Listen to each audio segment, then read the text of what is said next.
The Passionate Shepherd to His Love by Christopher Marlowe. Structure, Summary, Analysis. Hello and welcome to the discourse. The Passionate Shepherd to His Love is a poem by Christopher Marlowe in the early 1590s. The poem's speaker urges his beloved, who presumably dwells in an urban environment, to join him in a life in the countryside. The poem was published posthumously in around 1600. It is a lyric poem that draws on the classical tradition of pastoral poetry, which is used to create an idealized vision of rural life within the context of personal emotion. The Greek poet Theocritis in the 3rd century B.C.E. is considered to be the first pastoralist poet. To seduce his lover, the speaker of Marlowe's poem describes a rural life full of intense sensual pleasure but unpolluted by sin or sorrow. The poem was published around 1600 and soon got the attention of many other poets and literary critics. The poem does not provide any information about the gender of the speaker's love. It can be assumed that, like Marlowe's other homoerotic works, including Edward II and Hero and Leander, which also contain long homoerotic passages, this poem may also have a similar undercurrent of homoeroticism. However, most of Marlowe's readers assume the shepherd's love is female. Sir Walter Raleigh replied to Marlowe's shepherd with the poem The Nymph's Reply to the Shepherd in 1600 with romantic realism countering romantic idealism. His nymph reminds the shepherd that time will wither all the material gifts he offers and his pastoral ideal will not last. Structure of the Passionate Shepherd to His Love. Marlowe wrote this poem with 6 4-line stanzas of rhyming couplets written in an iambic tetrameter rhythm, 4 feet of 2 syllables with the stress on the second syllable. The poem is written in rhyming couplets with 2 couplets to a stanza. Its rhymes are serial. In general, each couplet introduces a new rhyme, so the poem is rhymed AABB, CCDD, EEFF, GGHH, IIJJ, and KKAA. The tone of the poem appears to be seductive. Marlowe made good use of imagery in the poem. The speaker creates in the reader's mind a picture of a delightful and varied landscape filled with rivers and the songs of numerous birds, of thousands of flowers that can be used in a variety of ways to adorn the beloved, a cap, embroidered petticoats, a belt. Apart from that, the poet used symbolism, personification, apostrophe, alliteration, hyperbole, enjambment, repetition, and allusion. The speaker of the poem is a shepherd, but like most other pastoral poems, the speaker does not discuss the hardship of a shepherd's real life. He spends much of the poem articulating erotic desire, using euphemism and metaphor to disguise it. It can be said that the speaker is not really a shepherd. Rather, he is a lover who takes on a shepherd's disguise to create some distance between himself and his love. Summary of a passionate shepherd to his love. Stanza 1, lines 1 to 4. Come, live with me, and be my love, and we will all the pleasures prove that valleys, groves, hills and fields, woods or steepy mountain yields. The speaker begins by inviting his love to come with him and pleasures prove. It can be suggested as a mild sexual tone. However, the tone is naive and innocent. The speaker suggests that the entire geography of the countryside of England, valleys, groves, hills and fields, woods or steepy mountains will prove to contain pleasures of all kinds for the lovers. The speaker passionately calls his lover to come and live with him, assuming that his lover, upon hearing his request, will leave whatever life she is living behind and come and be his love in the countryside. Thus, the speaker continues to describe to her what her life will be if she agrees.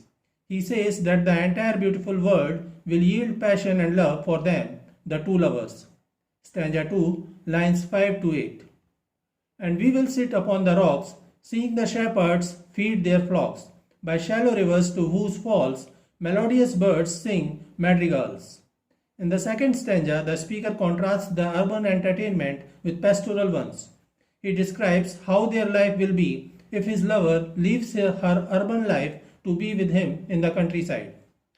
They will have their entertainment not in a theatre or a banquet, but they will sit upon the rocks by the river. They will watch shepherds feeding their flocks, or listening to waterfalls and the songs of birds. The speaker himself is a shepherd, as he suggests, but it appears he will have enough leisure time to entertain his lover while other shepherds continue their work.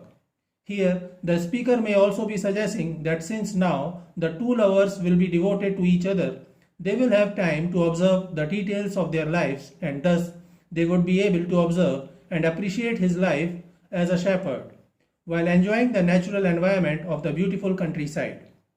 The songs of the birds will be like madrigals or harmonious pieces of music written for theatres. The birds are being personified. Stanza 3, lines 9 to 12.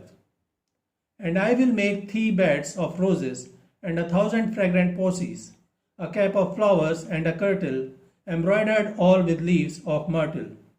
The speaker continues to offer more enticements in the hope that his lover will join him in the countryside. He describes how he will make her a bed of roses. He will fill her life with flowers by creating for her a kirtle or an outer gown and a cap, which will all be embroidered with the leaves of myrtle, a common flowering shrub.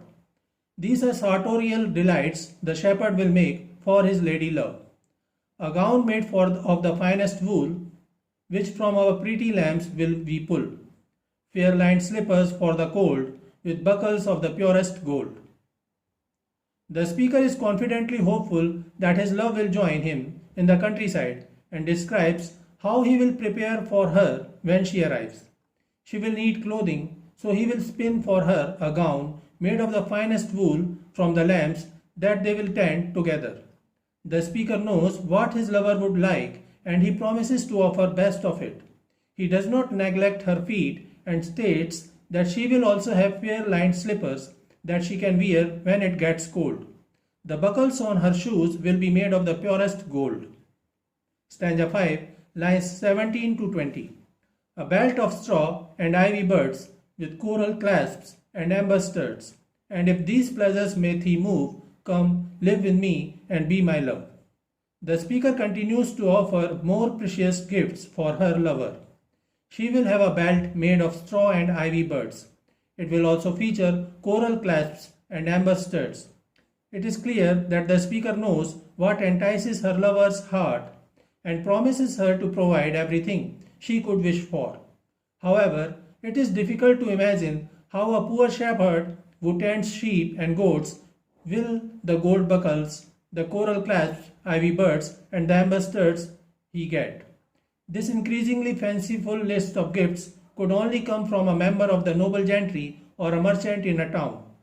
He already mentioned that if his lover comes by his side, they will idly sit on the rocks enjoying the scenery and observing the day-to-day lives of shepherds. This is another trait of the pastoral poetry. While the poem celebrates the delights of rural life, the poet, the speaker, and the reader are assumed to be noble. They are not supposed to do the hard work and experience the real hardship of a shepherd's life. Stanza 6, lines 21 to 24. The shepherd's swains shall dance and sing for thy delight each May morning. If these delights thy mind may move, then live with me and be my love. In the last stanza, the speaker suggests that if his lover accepts her offer and comes to live with him in the countryside, all will be happy. He describes if she comes to live with him, the shepherd's swains or his comrades will dance and sing. All people will delight in the fact that they are finally together as they should be.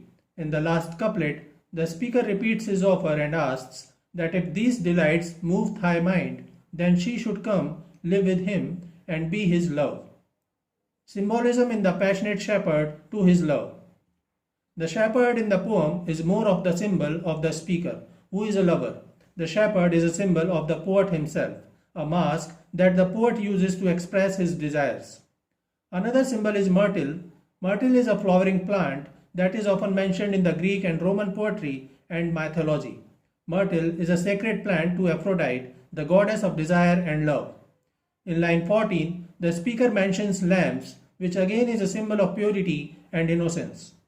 His call for his lover may appear seductive, but it is innocent and pure. In the 17th line, the speaker mentions ivy's buds. Ivy again is a symbol for marriage between a man and a woman. So this is it for today. We will continue to discuss the history of English literature. Please stay connected with the discourse. Thanks and regards.